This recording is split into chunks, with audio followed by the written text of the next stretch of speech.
পুলিশের হাতে গ্রেফতার হলেন তৃণমূল কংগ্রেসের দুই নেত্রী সবিতা রায় এবং মিঠু দে। ঘটনাকে কেন্দ্র করে উত্তর চব্বিশ পরগনার সন্দেশখালীতে চাঞ্চল্য। ধৃতরা সন্দেশখালীর বহুল চর্চিত নেতা শেখ শাহজাহানের ঘনিষ্ঠ বলেই পরিচিত। পুলিশ সূত্রে জানা গিয়েছে 2021 এবং 2024 সালের ভোট পরবর্তী হিংসার ঘটনায় তাদের বিরুদ্ধে একাধিক অভিযোগ জমা পড়েছিল। অভিযোগ, এলাকায় বিরোধীদের এই ভয় দেখানো থেকে শুরু করে হুমকি দেওয়া, অশান্তিমূলক বার্তা ছড়ানো, একাধিক বিষয়গুলি কিন্তু উঠে আসছে এবং তাদের মধ্যে সক্রিয় ভূমিকা পালন করছে এই দুই নেত্রী। এই বিষয়ে বিস্তারিত জানবো। এই মুহূর্তে আমাদের সঙ্গে টেলিফোন লাইনে রয়েছেন আমাদের প্রতিনিধি সিরাজুল।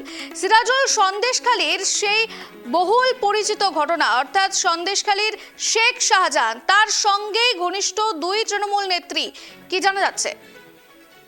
তুমি যেটা তোমাকে জানাবো, দেখো, সন্দেশখালী ইডির উপরে হামলার ঘটনায় গ্রেপ্তার শেখ শাহজাহান হয়েছিল ঘনিষ্ঠ, এবং শেখ শাহজাহানের ঘনিষ্ঠ এই দুই তৃণমূল নেত্রী, অর্থাৎ সবিতা রায় এবং আরো একজন তৃণমূল নেত্রী, মোট দুই তৃণমূল নেত্রী কিন্তু ইতিমধ্যে কিন্তু গ্রেপ্তার করেছে নাগার থানা পুলিশ।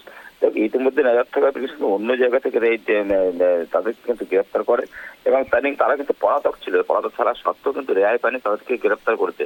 ইতিমধ্যে এই নিয়ে গ্রেপ্তার সংখ্যা কিন্তু সন্দেশখালীতে ইতিমধ্যে এর আগেও কিন্তু একজন গ্রেপ্তার হয়েছে, তাই আর এই দুজন, মোট তিনজন কিন্তু ইতিমধ্যে সন্দেশখালীতে গ্রেপ্তার হয়েছে।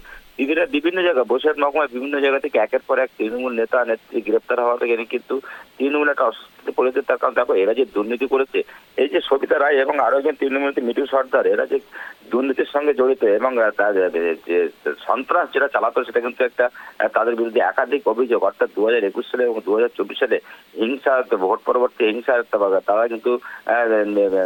কিন্তু মানুষকে খেপিয়ে তুলেছিল, তার কারণে ভোট পড়তে হিংসা কিন্তু একাধিক অভিযোগ কিন্তু ছিল তাদের নামে। জানেন, সেই সমস্ত অভিযোগ, অর্থাৎ একদিকে ইডির উপরে হামলার অভিযোগ, সেই নিয়ে কিন্তু ইতিমধ্যে কিন্তু তাদেরকে দুজনকে গ্রেপ্তার করা হয়েছে। আজ কিন্তু এই দুজনকে, অর্থাৎ সবিতা রায় এবং মিঠু সর্দারকে, এই দুজনকে কিন্তু বসিরহাট মহকুমা আদালতে তোলা হবে। ধন্যবাদ সিরাজুল। যে খবরের দিকে আমরা নজর রাখছিলাম, ধৃত শেখ শাহজাহান ঘনিষ্ঠ সবিতা রায়, মিঠু দে, দুই তৃণমূল নেত্রী, একাধিক দুর্নীতির অভিযোগ, গ্রেফতার শেখ শাহজাহান ঘনিষ্ঠ দুই তৃণমূল নেত্রী।